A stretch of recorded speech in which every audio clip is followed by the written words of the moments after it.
Hi friends, ഇന്നത്തെ നമ്മുടെ recipe നല്ല പഞ്ഞി പോലുള്ളൊരു വട്ടയപ്പമാണ്.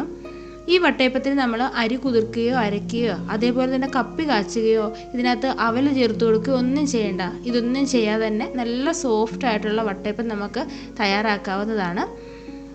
അപ്പോൾ എല്ലാവരും വീഡിയോ സ്കിപ്പ് ചെയ്യാതെ കാണുക. വീഡിയോ കണ്ടിട്ട് ഇഷ്ടമാവുകയാണെങ്കിൽ ലൈക്ക് ചെയ്യാനും ഷെയർ ചെയ്യാനും കമൻറ്റ് ചെയ്യാനും പിന്നെ നമ്മുടെ ചാനൽ സബ്സ്ക്രൈബ് ചെയ്യാതെ ആരെങ്കിലും കാണുന്നുണ്ടെങ്കിൽ ഒന്ന് സബ്സ്ക്രൈബ് ചെയ്ത് സപ്പോർട്ട് ചെയ്യാനും മറക്കരുത്. അപ്പോൾ നമുക്ക് വീഡിയോയിലേക്ക് പോകാം. നമ്മൾ ഈ വട്ടയപ്പം ഉണ്ടാക്കുന്നത് അരിപ്പൊടി വെച്ചിട്ടാണ്. അപ്പോൾ അതിനുവേണ്ടി ഞാൻ ഒരു ബൗളിലേക്ക് 2 കപ്പ് അരിപ്പൊടി ചേർത്ത് കൊടുക്കുന്നുണ്ട്. ഇത് നമ്മൾ അപ്പത്തിനും ഇടിയപ്പത്തിനും ഒക്കെ പാക്കറ്റിൽ വാങ്ങിക്കുന്ന ആ അരിപ്പൊടിയാണ് കേട്ടോ.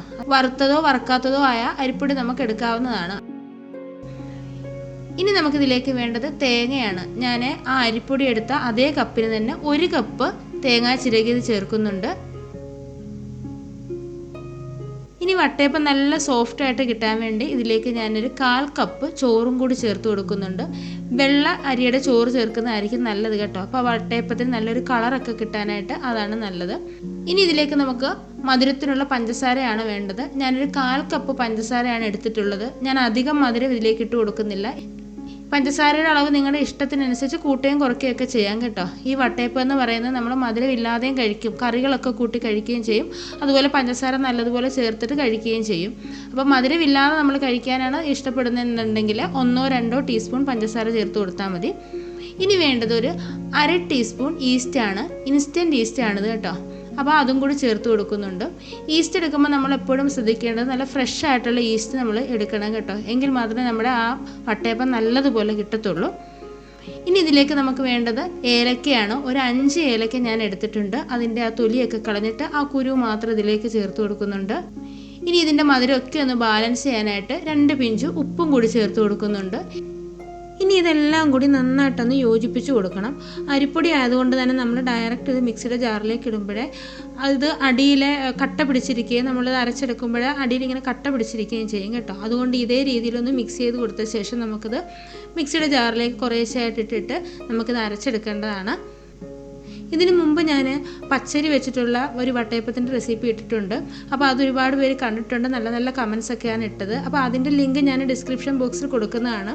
അപ്പോൾ അത് കാണാത്തവരൊന്ന് കണ്ടു നോക്കുക കേട്ടോ. അപ്പോൾ അതാണ് നമ്മൾ എടുത്തു വെച്ച അരിപ്പൊടിയുടെ മിക്സ് ഞാൻ കുറേശ്ശെയായിട്ട് മിക്സിയുടെ ജാറിലേക്ക് ഇട്ട് കൊടുക്കുന്നുണ്ട്. ഞാനത് 2 ബാച്ചായിട്ടാണ് അരച്ചെടുക്കുന്നത്. അപ്പോൾ അതാണ്ട് ഇതിലേക്ക് 1 കപ്പ് വെള്ളം കൂടി ഒഴിച്ചു കൊടുക്കുന്നുണ്ട്. വെള്ളം കൂടി ഒഴിച്ചു കൊടുത്ത ശേഷം ഇത് നല്ലതുപോലെ ഒന്ന് ഇളക്കി ചേർത്ത് കൊടുക്കുക. നമ്മളിത് നന്നായിട്ട് ഇളക്കി ചേർത്ത് കൊടുത്തില്ലെങ്കിൽ അടിയിൽ ഇങ്ങനെ കട്ട പിടിച്ചിരിക്കും കേട്ടോ. അപ്പോൾ അതാണ്ട് ഇത്രയും ഞാൻ ഇളക്കി ചേർത്ത് കൊടുത്തിട്ടുണ്ട്. ഇനി ഇത് നമ്മൾ അരച്ചെടുക്കുമ്പോഴേ ആവശ്യത്തിനുള്ള വെള്ളവും കൂടി ചേർത്ത് നമുക്ക് ദോശമാവിൻ്റെ പരുവത്തിലൊക്കെ ഒന്ന് അരച്ചെടുക്കാം. അപ്പോൾ അതാ കണ്ടില്ലേ, ഞാൻ ആദ്യത്തേത് അരച്ചെടുത്തിട്ടുണ്ട്. ഈ ഒരു രീതിയിൽ മാത്രമേ നമ്മുടെ മാവ് അരച്ചെടുക്കാവൂ. ഒരുപാട് വെള്ളം കൂടി പോകരുത്. ഇതേപോലെ നമുക്ക് അടുത്തതും കൂടി അരച്ചെടുക്കാം. നന്നായിട്ടൊന്ന് ഇളക്കി ചേർത്ത് കൊടുത്ത ശേഷം ഞാനിത് കൈ കൊണ്ട് തന്നെ നന്നായിട്ടൊന്ന് യോജിപ്പിച്ച് കൊടുക്കുന്നുണ്ട്. നമ്മുടെ കൈ ഒന്ന് നല്ലതുപോലെ വാഷ് ചെയ്ത ശേഷം കൈ കൊണ്ട് തന്നെ നന്നായിട്ടിത് യോജിപ്പിച്ച് കൊടുക്കുമ്പോഴാണ് നമ്മുടെ മാവ് നല്ലതുപോലെ പൊങ്ങി വരുന്നത്. അതുപോലെ തന്നെ മാവ് സോഫ്റ്റായിട്ട് കിട്ടുകയും ചെയ്യും കേട്ടോ. ഇതേ രീതിയിൽ ഒരു 5 മിനിറ്റോളം നമ്മളിങ്ങനെ ചെയ്ത് കൊടുക്കണം. ഇനിയിപ്പോൾ കൈ കൊണ്ട് ഇതുപോലെ ചെയ്യാൻ ബുദ്ധിമുട്ടുണ്ടെങ്കിൽ ഒരു ഹാൻഡ് വിസ്കോ അല്ലെങ്കിൽ ഒരു ഫോർക്കോ വെച്ചിട്ട് നല്ലതുപോലെ ഇതുപോലെ അടിച്ചു കൊടുത്താൽ മാത്രം മതി. അപ്പോൾ നമ്മുടെ വട്ടയപ്പം ഉണ്ടാക്കി എടുക്കുമ്പോഴേ നല്ല രീതിയിൽ നമുക്ക് കിട്ടുകയും ചെയ്യും.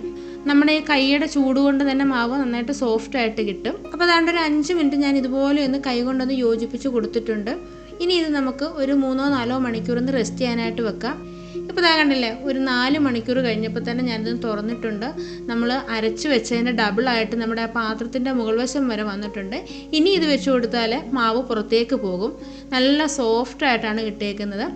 നമ്മളിതിനകത്ത് ചേർത്ത് കൊടുക്കുന്ന ഈസ്റ്റ് നല്ല ഫ്രഷ് ആയിട്ടുള്ള ഈസ്റ്റ് വേണം. അപ്പോൾ നമുക്ക് വളരെ കുറച്ച് മാത്രം ചേർത്ത് കൊടുത്താൽ മതി. പഴകിയ ഈസ്റ്റൊക്കെ ചേർത്ത് കൊടുത്താൽ ഇത് ശരിയാവുകയില്ല. നന്നായിട്ട് പൊങ്ങി വരുത്തൊന്നുമില്ല മാവ് കേട്ടോ. ഇനി ഇതൊന്നുകൂടി ഒന്ന് യോജിപ്പിച്ച് കൊടുക്കണം. ഇതുപോലെ മാവ് പൊങ്ങി വന്നതിന് ശേഷം നമ്മൾ ഒരുപാടിട്ട് ഇളക്കി ചേർക്കരുത് കേട്ടോ. കാരണം ഇതിൻ്റെ പത മാറ്റരുത്. ഈ പതയോടുകൂടി തന്നെ വേണം നമ്മളിത് നമ്മുടെ ഈ ട്രേയിലേക്ക് ഒഴിച്ചു കൊടുക്കാനായിട്ട്. അപ്പോൾ ചെറുതായിട്ടൊന്ന് ഇളക്കി ചേർത്ത് കൊടുത്ത ശേഷം നമുക്കിനി വട്ടയപ്പം ഉണ്ടാക്കാനായിട്ട് തുടങ്ങാം. അപ്പോൾ ഞാൻ വട്ടയപ്പം ഉണ്ടാക്കാനായിട്ട് എടുത്തേക്കുന്ന ഒരു കേക്കിൻ്റെ ടിന്നാണ് കേട്ടോ. നമ്മുടെ വീട്ടിലെ പ്ലേറ്റിലൊക്കെ നമുക്ക് ചെയ്തെടുക്കാവുന്നതാണ്. അപ്പോൾ ആദ്യം തന്നെ നമുക്ക് ഇതിലേക്ക് കുറച്ച് എണ്ണയൊന്ന് ഗ്രീസ് ചെയ്ത് കൊടുക്കണം. കാരണം നമുക്ക് വട്ടയപ്പം പെട്ടെന്ന് തന്നെ ഇളകി കിട്ടാനായിട്ട് ഇതേപോലെ ഒന്ന് എണ്ണയൊന്ന് ബ്രഷ് ചെയ്ത് കൊടുക്കാം അതിൻ്റെ എല്ലാ സൈഡിലും. കാരണം നമ്മൾ ഒഴിച്ചു കൊടുക്കുന്നതിൻ്റെ കാട്ടിൽ ഡബിളായിട്ട് നമ്മുടെ ഈ വട്ടയപ്പം വെന്ത് കഴിയുമ്പോൾ പൊങ്ങി വരും. അതിനനുസരിച്ച് നമ്മൾ എണ്ണ ഇതുപോലെ ഒന്ന് സ്പ്രെഡ് ചെയ്ത് കൊടുക്കണം. ഇനി കുറേശ്ശെ നമുക്ക് മാവ് ഒഴിച്ചു കൊടുക്കാം. ഞാനിതിൻ്റെ ഒരു കാൽഭാഗം മാത്രമേ മാവ് ഒഴിച്ചു കൊടുക്കുന്നുള്ളൂ. മാവ് ഒഴിച്ചു കൊടുത്ത ശേഷം ചെറുതായിട്ട് ദാണ്ട് ഇതുപോലെ ഒന്ന് ടാപ്പ് ചെയ്ത് കൊടുക്കണം. എന്നിട്ട് നമുക്കിത് അടുപ്പത്ത് വെച്ചിട്ട് കുക്ക് ചെയ്യാം. കുറച്ച് വെള്ളം അടുപ്പത്ത് വെച്ച് ചൂടാക്കിയിട്ടുണ്ട്. അതിലേക്ക് ഞാനൊരു സ്റ്റാൻഡ് ഇറക്കി വെച്ച് കൊടുത്തിട്ടുണ്ട്. ഇനി നമ്മൾ എടുത്തു വെച്ചിരിക്കുന്ന ആ മിക്സ് ഇതിൻ്റെ മുകളിലേക്ക് എടുത്ത് വെക്കുകയാണ് ചെയ്യുന്നത്. നമ്മളിതിൻ്റെ സ്റ്റാൻഡ് വെച്ച് കൊടുക്കുന്നത് നേരെ തന്നെ വെച്ച് കൊടുക്കണം കേട്ടോ. ഇനി സ്റ്റാൻഡ് ഇല്ലെന്നുണ്ടെങ്കിൽ ഒരു ചെറിയ പാത്രം വല്ലതും വെച്ച് കൊടുത്താൽ മതി.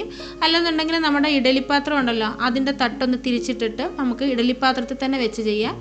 അങ്ങനെയും ചെയ്യാവുന്നതാണ്. അല്ലെങ്കിൽ നമ്മുടെ ഇഡലിത്തട്ടിൽ കോരി ഒഴിച്ചെന്ന് വേണമെങ്കിൽ നമുക്കിത് ഉണ്ടാക്കിയെടുക്കാവുന്നതാണ് കേട്ടോ. ഇത് നേരെ വെച്ച് കൊടുത്തിട്ടില്ലെങ്കിൽ നമ്മുടെ വട്ടയപ്പം ഒരു സൈഡിലോട്ട് അങ്ങ് പോകും. അപ്പോൾ അതുകൊണ്ട് ഇത് വെച്ച് കൊടുത്തിട്ടുണ്ട്. ഇനി ഒരു 5 മിനിറ്റ് നമുക്ക് ഇതൊന്ന് കുക്ക് ചെയ്യാം. ആദ്യം 1 മിനിറ്റ് നമുക്ക് ഹൈ ഫ്ലെയിമിൽ ഇട്ട് കൊടുത്തിട്ട് കുക്ക് ചെയ്യണം. അപ്പോൾ അതൊന്ന് വെന്ത് വരുമ്പോഴത്തേക്ക് നമുക്ക് വേറൊരെണ്ണം കൂടി ചെയ്തെടുക്കാം. ഞാനിത് പ്ലേറ്റിലാണ് ചെയ്യുന്നത്. നമ്മൾ നേരത്തെ ചെയ്തതുപോലെ കുറച്ച് എണ്ണയൊന്ന് ഇതുപോലെ ഒന്ന് ഗ്രീസ് ചെയ്ത് കൊടുക്കാം. എന്നിട്ട് കുറേശ്ശെ മാവ് ഇതുപോലെ ഒന്ന് ഒഴിച്ചു കൊടുക്കാം. ഒഴിച്ചു കൊടുത്തിട്ട് നമുക്ക് നേരത്തെ ചെയ്തതുപോലെ തന്നെ ഇതൊന്ന് കുക്ക് ചെയ്തെടുക്കാം. അപ്പോൾ തന്നെ ഒരു 5 മിനിറ്റ് കഴിഞ്ഞപ്പോൾ തന്നെ ഞാനിത് തുറന്നിട്ടുണ്ട്. നമ്മൾ ആ ഒഴിച്ചു കൊടുത്തേക്കുന്നതിൻ്റെ അതിനേക്കാട്ടിൽ മുകളിലേക്ക് നമ്മുടെ ഈ വട്ടയപ്പം വെന്ത് വന്നിട്ടുണ്ട്. അപ്പോൾ നമുക്കിത് വെന്തിട്ടുണ്ടോ എന്ന് നോക്കാൻ ഇതുപോലെ എന്തെങ്കിലും കൊണ്ട് ഒന്ന് കുത്തി നോക്കിയാൽ മതി കേട്ടോ. അത് നല്ല ക്ലീനായിട്ട് വരുവാണെങ്കിൽ വട്ടയപ്പം നന്നായിട്ട് വെന്തിട്ടുണ്ടെന്നാണ് മനസ്സിലാക്കേണ്ടത്. ഇപ്പോൾ ദാണ്ട് കുറച്ചുകൂടി ഒന്ന് വേവാനുണ്ട്. അപ്പോൾ നമുക്ക് 1-2 മിനിറ്റ് കൂടി ഒന്നുകൂടി ഒന്ന് കുക്ക് ചെയ്തെടുക്കാം.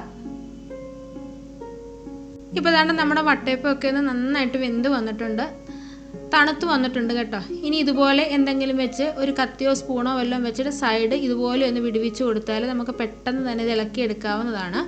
നമ്മൾ എണ്ണ തേച്ച് കൊടുത്തുകൊണ്ട് തന്നെ പെട്ടെന്ന് തന്നെ ഇത് ഇളകി വരും.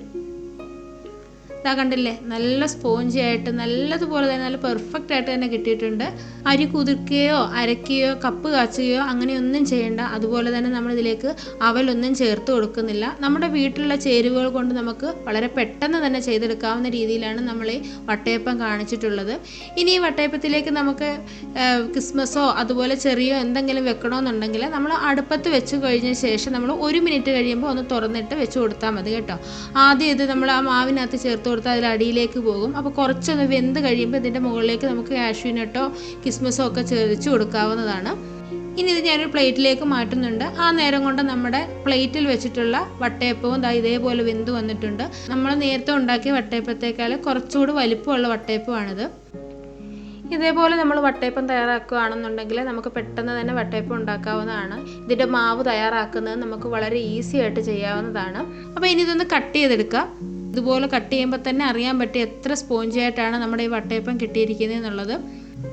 അപ്പോൾ ഈ ക്രിസ്മസിന് എല്ലാവരും ഇതേപോലെ ഒന്ന് വട്ടയപ്പം ഉണ്ടാക്കി നോക്കുക. എന്നിട്ട് നിങ്ങളുടെ അഭിപ്രായങ്ങൾ അറിയിക്കുക. വീഡിയോ ഇഷ്ടമായിട്ടുണ്ടെങ്കിൽ ലൈക്ക് ചെയ്യാനും ഷെയർ ചെയ്യാനും കമൻറ്റ് ചെയ്യാനും നമ്മുടെ ഈ ചാനൽ സബ്സ്ക്രൈബ് ചെയ്യാതെ ആരെങ്കിലും കാണുന്നുണ്ടെങ്കിൽ ഒന്ന് സബ്സ്ക്രൈബ് ചെയ്ത് സപ്പോർട്ട് ചെയ്യാനും മറക്കരുത്.